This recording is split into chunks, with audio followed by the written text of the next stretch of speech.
இவருக்கும் வணக்கமுங்க. இன்றைக்கி நம்ம கொண்டு வந்திருக்கிற சைட்டு ஒரு 30 அடி ரோட்டில் கார்னர் ஃப்ளாட்டுங்க. கிழக்கு தெற்கு கார்னர் சைட் தான் கொண்டு வந்திருக்கோம். பக்காவான நல்ல ரெசிடென்ஷியல் ஏரியாங்க. இது எங்கே அமைஞ்சிருக்குதுன்னாங்க, நம்ம கோயம்புத்தூர் மாவட்டம் ஒத்தக்கால் மண்டபத்துக்கு அடுத்து மில்கேட்லேருந்து கரெக்டாக சொல்லணும்னா ஒரு 800 மீட்டர் டிஸ்டன்ஸில் கிழக்கு தெற்கு கார்னர் ஃப்ளாட்டாக கொடுத்துருக்காங்க. ஒரு 3.25 சென்ட் தான் இது வருதுங்க. 3.5 சென்ட் கொஞ்சம் கம்மியாக வருதுங்க. இது ரெண்டாவும் பிரிக்கலாமுங்க.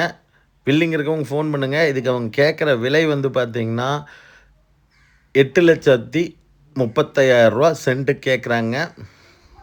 இது நம்ம உறுதியாக வந்து பார்த்திங்கன்னா ஒரு நல்ல ரெசிடென்ஷியல் ஏரியாவுக்குள்ளே சைட் எடுக்கிறவங்களுக்கு ஒரு சூப்பரான சைட்டாக இருங்க. 2 சைடு ரோடு, பின்னாடி சைட்டு, அந்த சைட் காம்பவுண்டோடு வந்துடுதுங்க.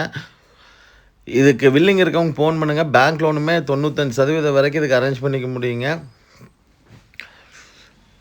இந்த சைட்டில் வந்து பார்த்திங்கன்னா புதுசாக நிறைய வீடுகள் ஆகிட்டுருக்குதுங்க. இபி கனெக்ஷன், ட்ரைனேஜ் கொடுத்துட்டாங்க. இபி லைன் உள்ளே வந்துருச்சு. சோலார் லைட் போட்டு கொடுத்துருக்குறாங்க. பாருங்கள், சோலார் லைட் அந்த சைட்டுக்கு முன்னாடியே ஒரு லைட் இருக்கும் பாருங்கள். அதுக்கு பக்கத்துலேயே இபி லைனும் இருக்குங்க. அதனால் ஒரு சூப்பரான சைட் தான் இன்றைக்கி கொண்டு வந்திருக்கிறோம். ஒரு பட்ஜெட் ஃப்ரெண்ட்லியான வீடு கட்டணும்னு நினைக்கிறவங்களுக்கு ஒரு அமைதியான சூப்பரான சைட்டாக இருக்குங்க. ஹைவேலேருந்துமே ரொம்ப பக்கமான சைட்டும் கூடங்க. பிடிச்சவங்க கண்டிப்பாக நம்ம தொடர்பு கொள்ளுங்க. நம்ம கூட்டு போய் சைட்டை காமிச்சிட்டு ஓகேன்னா நம்ம கிளைண்ட்டுக்கிட்ட பேசி எடுத்து கொடுத்துடலாமுங்க. இதில் டெவலப்மெண்ட் லோனுமே நம்ம போட்டு பண்ணி கொடுத்துடலாங்க. நன்றிங்க.